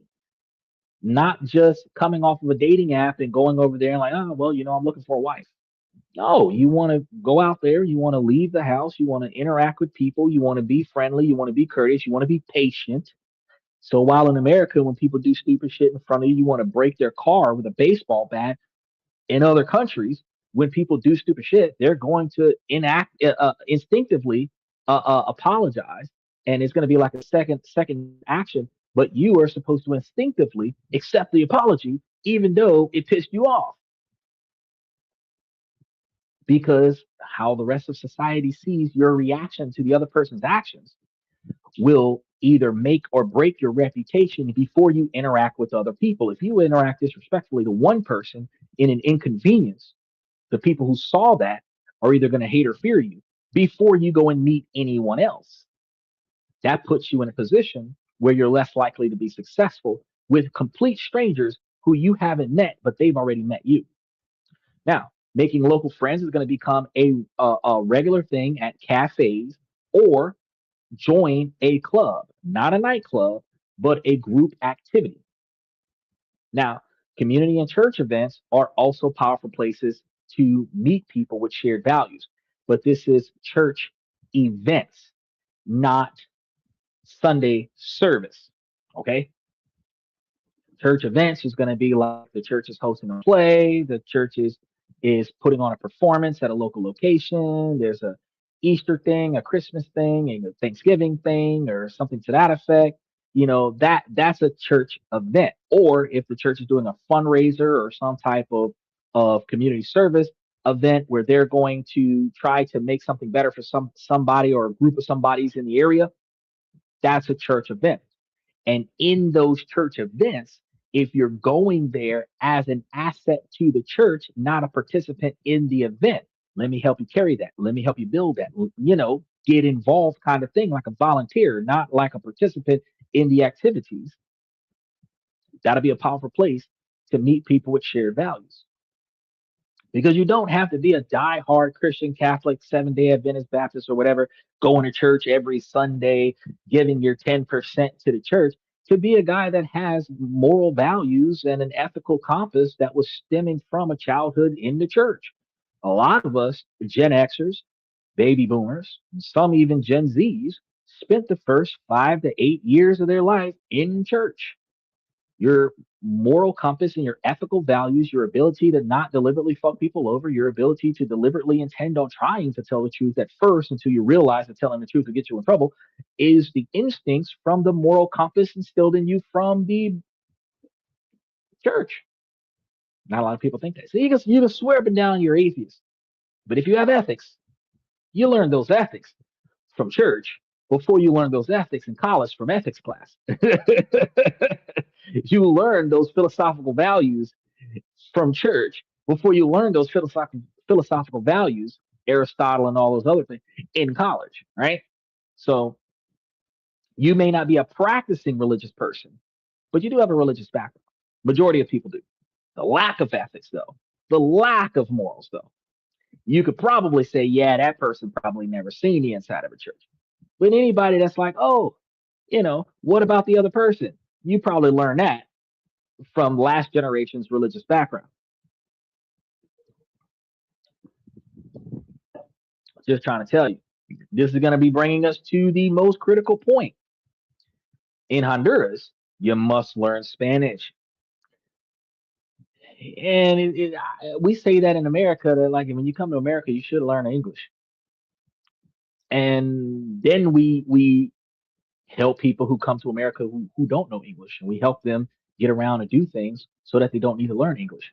The fact is, you do not need to be fluent in another country's language as soon as you touch down.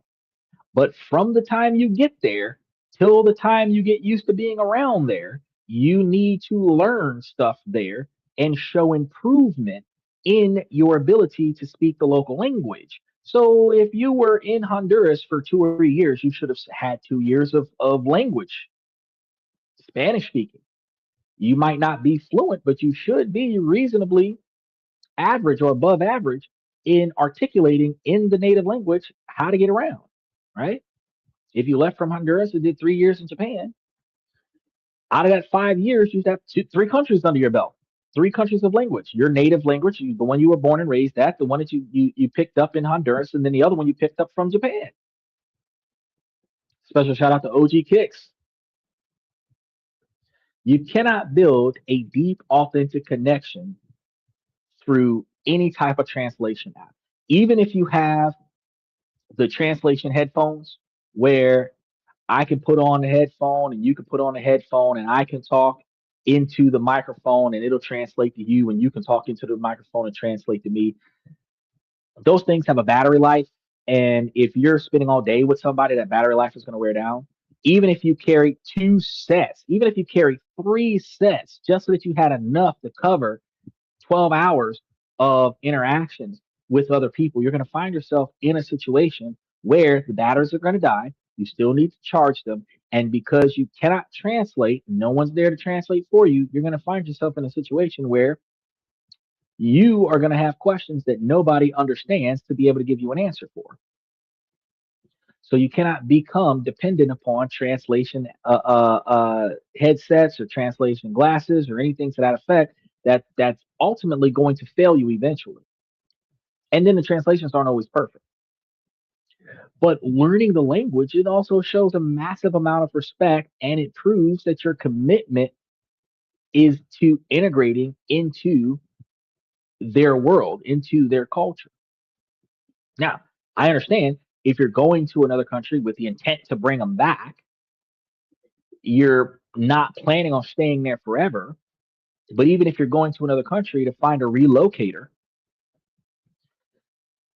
your geo arbitrage position still requires you or still expects you to preferably try to learn as much as you can while you're there. So whether you're there for 6 months, whether you're there for a year and a half, you should be trying to learn some stuff during that time frame so that when you come back, that you should have some type of advanced level improved learning that you may not have had before you got there. Now, let's manage some expectations real quick with the various situations that you must be prepared for, which are the possibilities that when you date a Honduran woman, that you're also going to be dating her family. Because remember, in Western culture, we're looking for a family oriented woman that is actually going to prioritize her husband and maybe her children over her job, where the man is supposed to be able to provide for the woman, and the woman, even if she has a job, can do what she can, but she's going to put the kids and the husband first, right? That's not how Western women behave.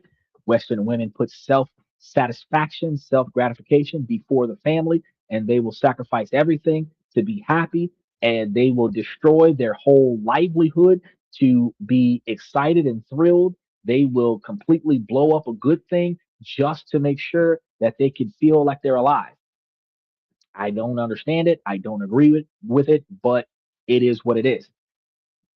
We look for in Western culture, and it's nearly hard to find, but it is possible, the type of woman that will prioritize the husband and the children, no matter how much money she does or does not make. And it is hard to find in Western culture, but in Honduras, it is not hard to find. The what the you don't expect is that she puts her family ahead of you, and she puts you ahead of her career. So while you've got the woman that will prioritize you over the career, you still come second to the family. Okay. That's the part that you got to pay attention to, right? Her family's opinions of you will matter the whole way through. So while you're not an ass kisser, while you're not a brown noser, you do need to make sure that the aunt and uncles and moms and pops and cousins and brothers and sisters and the majority of people, like a congressional vote, actually like your presentation of who you are. Because if you're a dick to anybody in the group and word gets around, family sticks together, the family won't like you because you unnecessarily mistreated one of the people in the family. So you're always going to be on your best behavior. You will be invited to family gatherings early on in your interactions, and you're going to be asked direct questions about your intentions. And with their straightforwardness in a lot of other countries, they're not necessarily going to sugarcoat it and beat around the bush. I don't even have examples of how they might talk to you, but they will be a lot more direct than what we are in America, right? See it for what it is, a sign that they care about her and want to ensure that she's with a good man. Winning them over is going to be a crucial step. Back when we were kids, so that we could take girls out on dates, when we were kids, before the internet existed, before 2009. So that's a long time ago for some of y'all. We would go to the house and behave appropriately and behave more responsibly, and mom and dad would be like, "Oh yeah, this guy, we can count on him to keep our little girl safe." And then now we're able to take the girl all over the world or wherever we could afford to drive because the parents trusted the dude. Modern times, Nobody really does that anymore. But that type of behavior is the type of behavior that's still expected in Honduras. He says, not going to kiss up to any family. I treat people good until I have a reason not to. But that's just basically saying be yourself. So when you're winning over a family,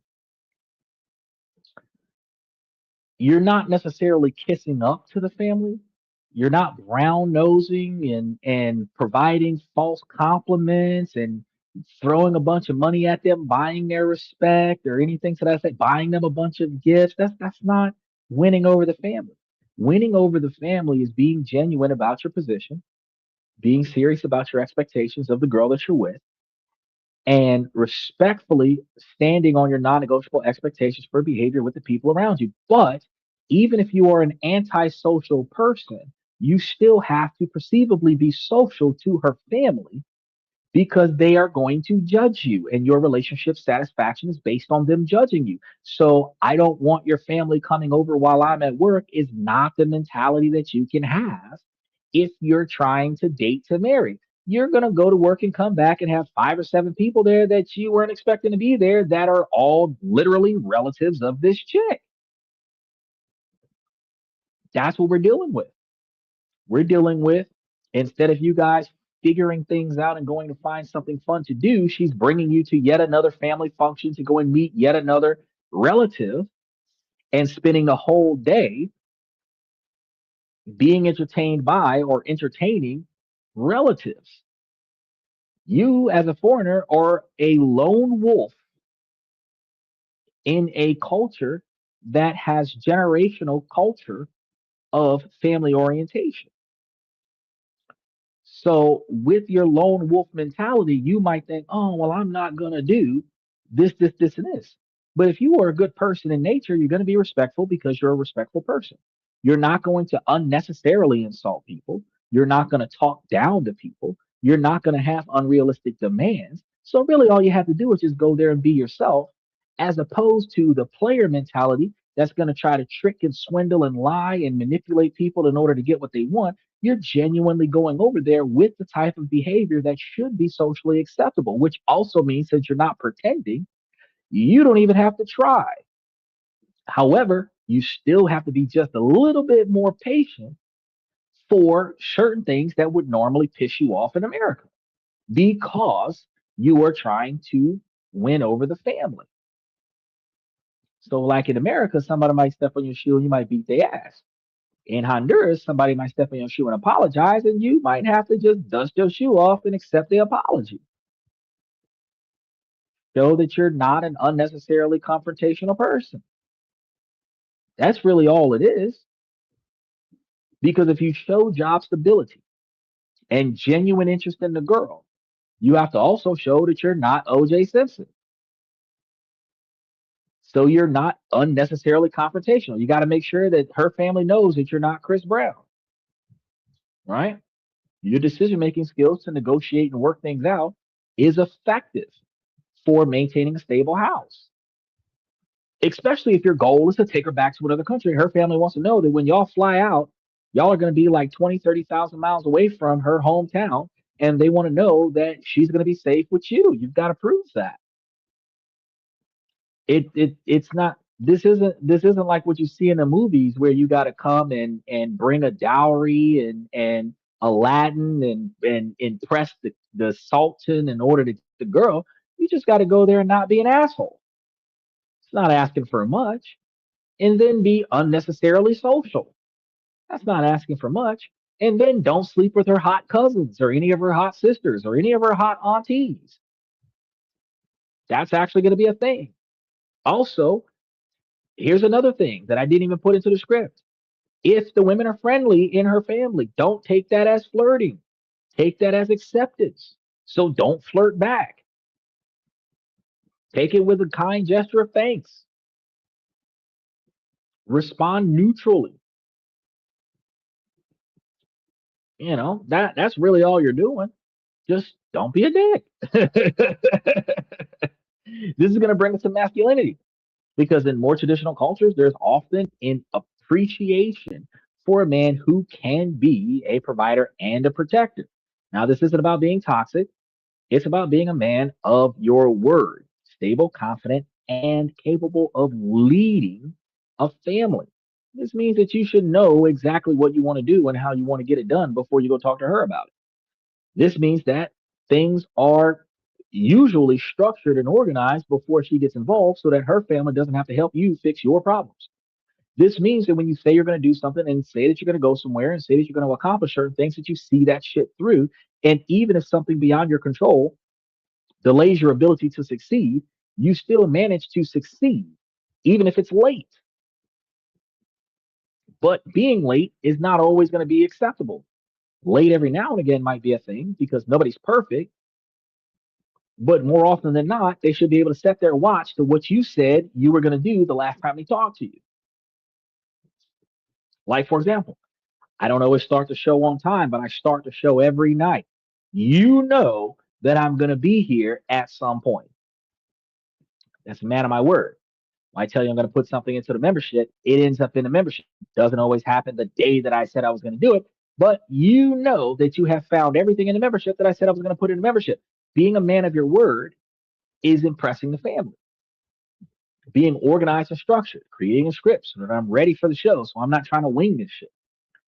Organization, leading, being able to stand on which direction the channel is going to go on. These are behavioral traits that work everywhere, not just hanging out with the family.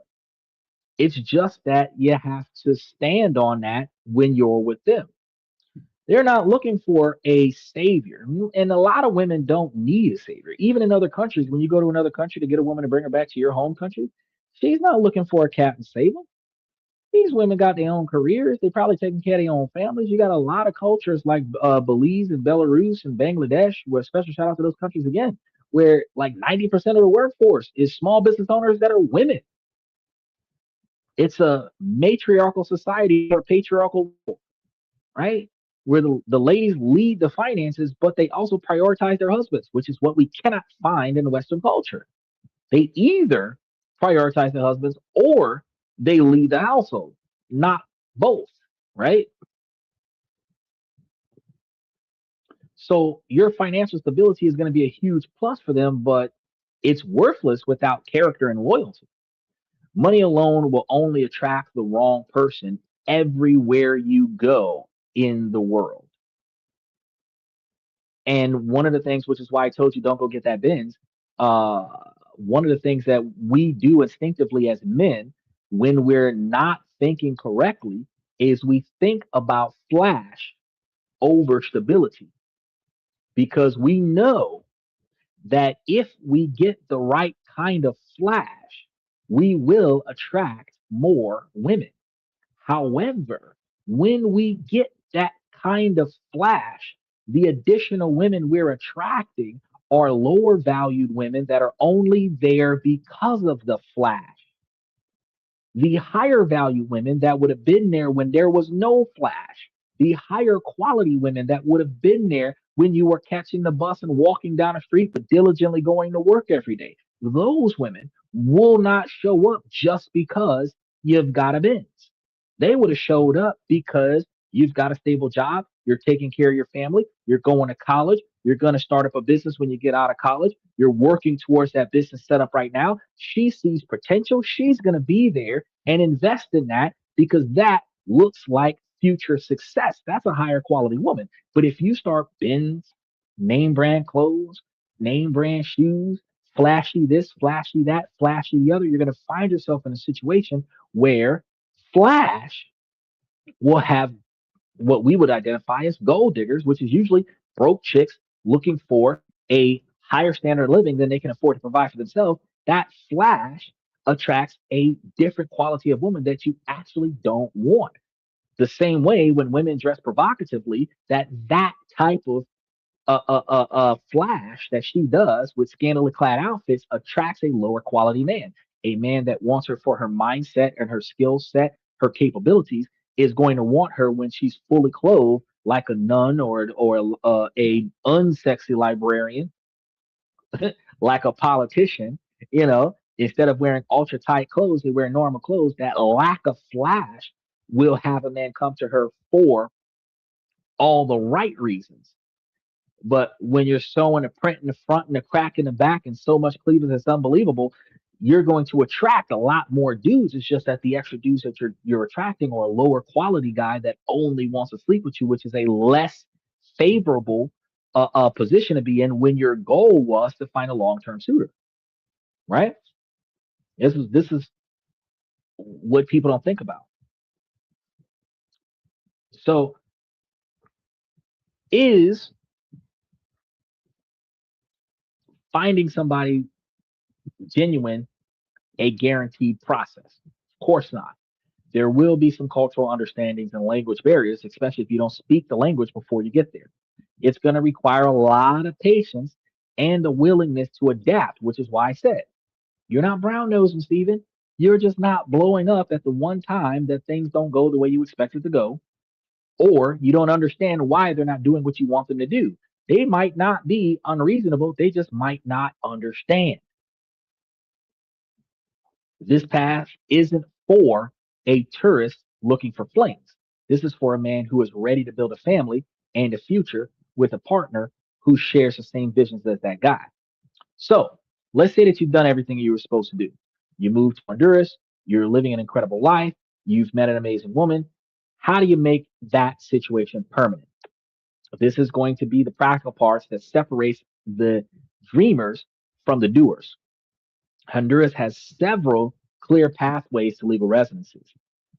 The most common paths for someone with foreign income are going to be the uh, renticia visas for those with independent incomes and the pensionado visas for retirees. That's going to be like your Social Security, disability, your VA benefits, stuff to that effect, your 401ks, you have income coming in, but you don't actually have a job kind of thing.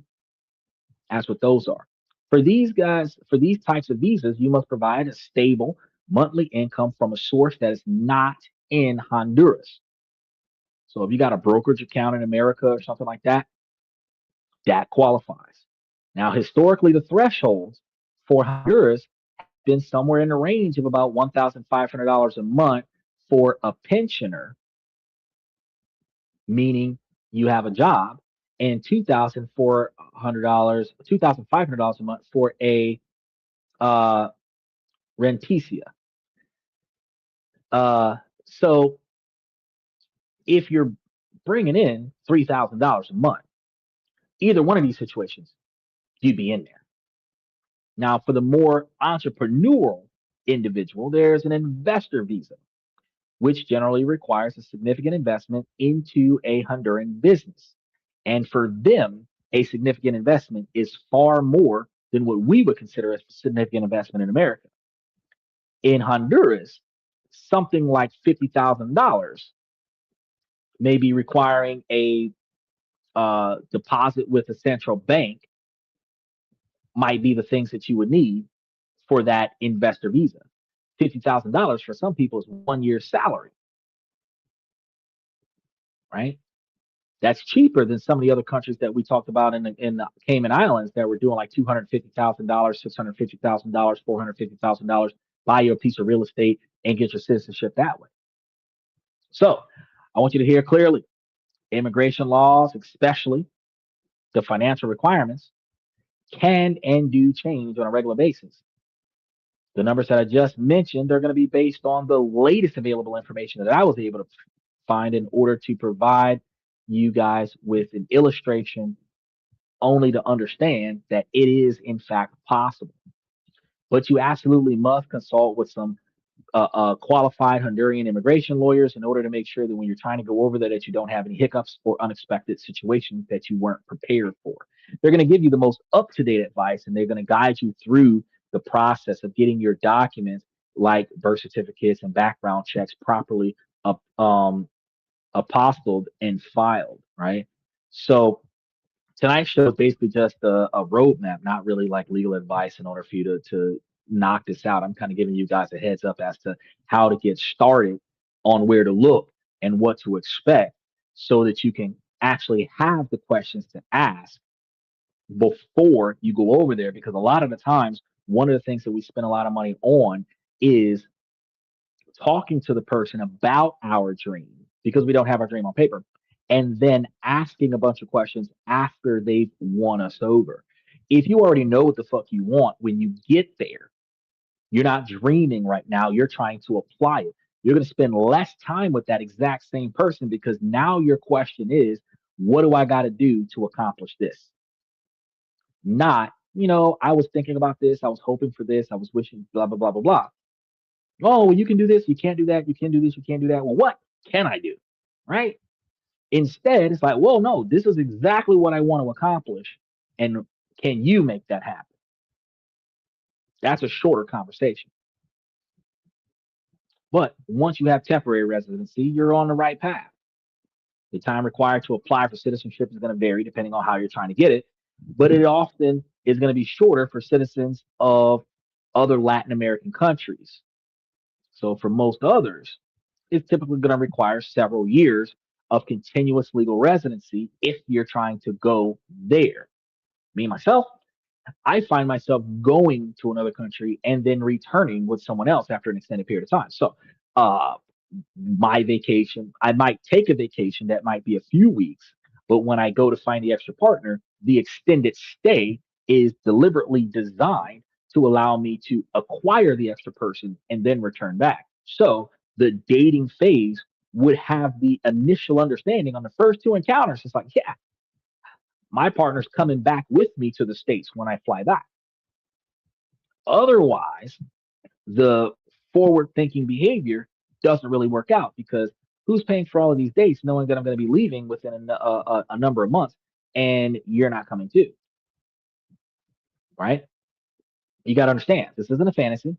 This is the ability to recognize and understand clear and a lot of times legal, achievable plans to build the types of lives and find the types of partners and secure the type of futures that you would prefer to have in any country around the world. So let's bring it all back together. We've seen $3,000 a month income can provide a life of freedom with paid help in addition to giving you a comfortable Honduras lifestyle. We've explored cultures that still deeply value family, loyalty, and traditional partnerships. And we've laid out a practical step to turn this into a reality. So, interesting question. Is Honduras a perfect paradise for you? No, absolutely not. Let's be very clear. Nothing is perfect. It's going to have its challenges. First, security is going to be a major concern that must be taken seriously. Security meaning safety. While progress has been made, violent crimes is a real issue there, particularly in larger cities. So, more on the outskirts might be better for you. Your lifestyle must be built around safety, choosing secure neighborhoods, avoiding certain areas so that your organs don't get harvested, and being smart about how you travel, especially after dark, because not a lot of countries will allow you to take your American firearm with you. And even if they did, those other countries do not have stand your ground laws and self defense laws with the use of firearms. If you bust a cap in somebody in another country, you may not make it back to America. You may have to learn some taekwondo and some jujitsu so that you can beat somebody with a fly swatter instead of pulling the trigger. But you have to be careful with where you go and how you do it. This is not supposed to be an afterthought. This is supposed to be a fundamental part of the life in a country like this. You must foreshadow how to make sure that you're not unnecessarily doing the wrong things in the wrong places. And a lot of the times when you're tempted by unhealthy desire, you will find yourself being lured into a scenario where you might get robbed, a scenario where you might get beat up, a scenario where you might find yourself in a bathtub full of ice, missing one of your kidneys.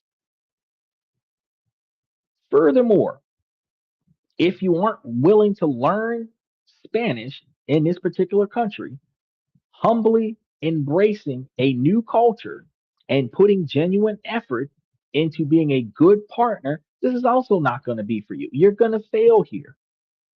But for a certain type of man, the man who feels out of place in their modern Western culture who works hard and wants to see the fruits of his labor and not just work until you die situation. A man who wants to build a family where he is respected and valued as a partner, not treated as a simp and a subsidized paycheck. Honduras might just be the answer for you. It's a trade off, but one that could lead to a life of immense fulfillment. So I'm curious to know you guys' thoughts. Does this sound like a pipe dream or a plausible plan for you? Make sure that you guys let me know in the comment section. And for those of you who haven't done so, if you want to see more of what life is really like in places like this or any other country, the good, the bad, and the ugly, make sure that you subscribe to the channel if you haven't done so. Hit that notification bell so that you can be notified as to when we go live, because every week we cover a different country around the world. And you should be able to follow me along the lines of making yourselves more successful. And then double check the membership because, like I said, every night of the week, we're dropping something extra into the membership to make sure that you guys have everything that you need to be successful, including all of the stocks that we're going to be following for the upcoming 2 months so that you guys can have up to date information on all of the stuff that you need to accomplish the goals that you're trying to accomplish. And if there's something that's not in the membership when you go into the membership, reach out and let me know. If it is legally something that you want to acquire that I can do some research on, I'll do what I can and I'll put some extra information into the membership to make sure that you can accomplish the goals that you needed to accomplish. Because a lot of the times, all you needed was a hypothetical another way that could aid you in your ability to accomplish your goals without struggling through the one way that you only know how because that's what your parents did, that's what your grandparents did, that's what some 70 or 80-year-old person used to do back in the day when that performance was able to be successful. In modern times, that performance is not successful. Advice from the 70s is good faith advice that is no longer applicable in 2026. You need 2026 applicable advice that can aid you in your ability to be successful. And if you get the right advice, it gives you a place to start, not necessarily the directions to perform. So I give you guys a blueprint. I give you step-by-step instructions. I show you who to talk to. If you talk to the right people and ask the right questions, from me, you reach success. But I put all the details into the membership. Now, that's what we've got for today. We're going to start by saying, ladies, as long as the situation doesn't make sense, I'm going to keep asking you ladies to make it make sense. So, ladies, please make it make sense. And then, fellas, I give you this information to make you guys higher value men, not only by increasing your financial life, but also by improving your decision making skills. Ladies, while this is a male driven podcast from a male's perspective, you too can make yourself a higher value woman, finding the things in your life that are inside of your control that you don't like and proactively changing them, and then navigating around the things that are outside of your control. Then, figuring out what you want for your 20 and 30-year plan. Reverse engineer that's what you need to do today so that you can accomplish those plans. As you are working on your 20 and 30-year plan, you are able to keep your eyes and ears open for the potential suitors with the right personality, characteristics, drive, ambition, dedication, motivation, admiration, and integrity to achieve his goals. And then you got to see if his goals mesh with your goals. Because, take for example, long-term goal, flying to another country, finding somebody, taking them back. Their long-term goal, being successful, taking care of the family in their culture. That type of long-term doesn't mesh well with one another because one wants to travel and the other one wants to stay still. You guys have to have long-term goals that work together. If you're both willing to travel, you're good. If you're both willing to stay put, you're good. Your long-term goals have to mesh well with one another, but you're looking for long-term satisfaction goals, not short-term gratification goals. And I tell you guys, if you both have similar goals that can play off of one another, they don't have to be in the same field. They don't have to be the exact same thing, but they can piggyback off of one another or benefit one another, or at least not hinder each other. You guys can work on that and knock that out a whole lot faster than doing it by yourself. And I tell you guys, two people can make it to $1 million faster than one, but you got to work together for the same dreams, the same ambitions, the same goals. So, with that being said, special shout out to Steven, Michael, OG Kicks, FX Trader, Aztec, Unc Andy. I really appreciate you guys for coming to the show. Joe Jack, I really appreciate that. I want to thank you guys for coming to This and That. I'm your host, Xander, where we talk about this, that, and everything in between. And I will see you guys tomorrow.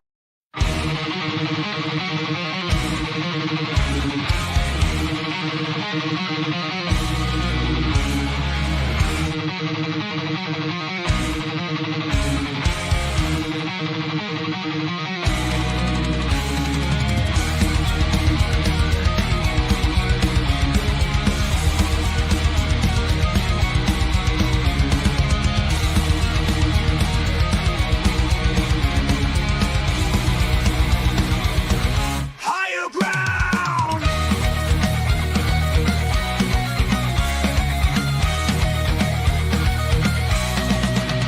Used to chase validation, now I validate myself. Building inner strength, putting doubt upon the shelf. No more unnecessary drama, no more wasted time. Climbing higher, constantly making my own climb. Standing on higher ground where excellence is found. My potential knows no bounds, raising the bar, breaking ground.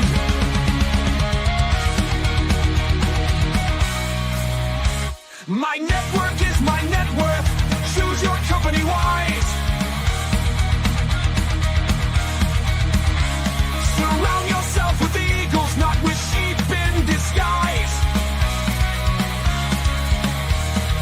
Every interaction is a reflection of my brand. Quality over quantity, that's my personal command. I'm not landing on higher ground where excellence is found. My potential knows no bounds, raising the bar, breaking ground.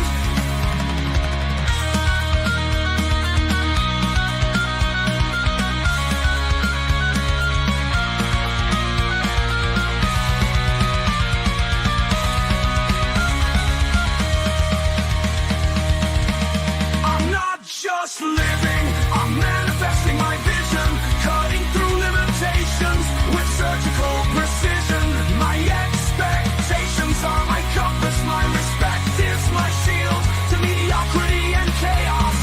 I will never